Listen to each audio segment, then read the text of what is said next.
বহুমুখী প্ৰামত ৯৫ সংখ্যক যি শংকৰ সংঘৰ ৰাজ্যিক অধিৱেশন ইয়াতে ধলাইবিলত অনুষ্ঠিত হ'ব। ইয়াৰ এক গুৰুত্বপূৰ্ণ কাৰ্যসূচী হিচাপে আজি জিলা সমিতিৰ উদ্যোগত আৰু কেইবাটাও আঞ্চলিক শাখাৰ সহযোগত আৰু বিভিন্ন উপশাখাৰ উপস্থিতিত আজি প্ৰায় ৫,০০০ ৰাইজে ইয়াত বাপ সমষ্ট আই সমষ্টৰ সম্পূৰ্ণ উপস্থিতি আৰু সহযোগত এক উৎসৱমুখৰ পৰিৱেশত আনন্দমুখৰ পৰিৱেশত আজি কন্যকা বহুমুখী পামত যি খেৰ কটাৰ এক উৎসৱ আৰম্ভ হৈছে, কাৰ্যসূচী আৰম্ভ হৈছে।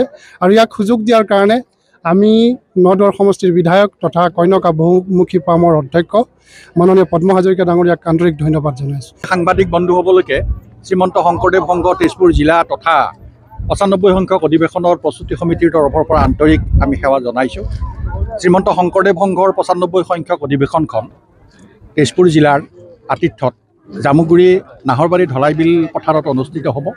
আমি ইতিমধ্যে যোৱা ৯ ফেব্ৰুৱাৰী তাৰিখে শ্ৰীমন্ত শংকৰদেৱ সংঘৰ ধৰ্মীয় ধ্বজা বহন কৰি আমি লৈ আহিছোঁ আৰু আজি আমি নৰা কটা খেৰ কটা উৎসৱৰ আমি আয়োজন কৰিছোঁ।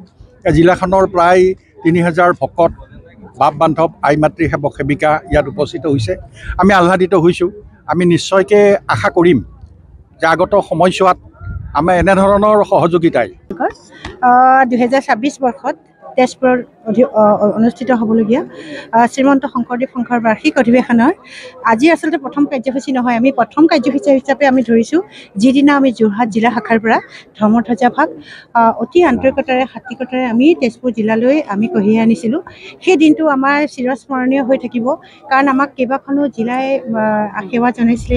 সেইদিনা বিশেষকৈ কলিয়াবৰ জিলা শাখাই আমাক যি আতিথ্য প্ৰদান কৰিলে, তাৰপিছত আমাৰ তেজপুৰ জিলা শাখাৰ যি উৎসাহত আমি সেই ধৰ্মধ্বজা ভাগ তেজপুৰ জিলা নামঘৰত আমি স্থাপন কৰি থৈছোঁ আৰু সেইটোৱে আছিল আমাৰ প্ৰথম কাৰ্যসূচী।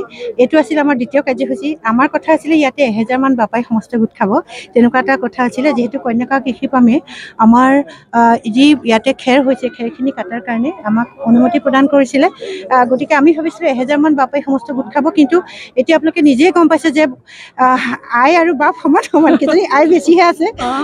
এতিয়া প্ৰায় ৫,০০০ৰ ওপৰ আই বাপ সমস্তা গোট খাইছে আৰু খুব উৎসাহেৰে খেৰ কটা আৰম্ভ হৈছে। আজি ৯৫ সংখ্যক মূলৰ অধিৱেশনৰ বাবে তেজপুৰ জিলাৰ ৭টা আঞ্চলিকৰ লগতে বিশ্বনাথ চাৰিআলি জিলাৰো বহুসংখ্যক ভকত বৈষ্ণৱে আজি কন্যকা কৃষি পামত ইয়াত খেৰ কাটিবলৈ আহিছে, ৰাজহুৱা শৌচ কৰিবলৈ আহিছে। আমাৰ আচলতে সাহস বাঢ়িছে। আজি আমি দেখিয়ে অভিভূত হৈ পৰিছোঁ। আপোনালোকে দেখিব চাৰিওফালে কেৱল মানুহ অকল খেৰ কটা হৈছে।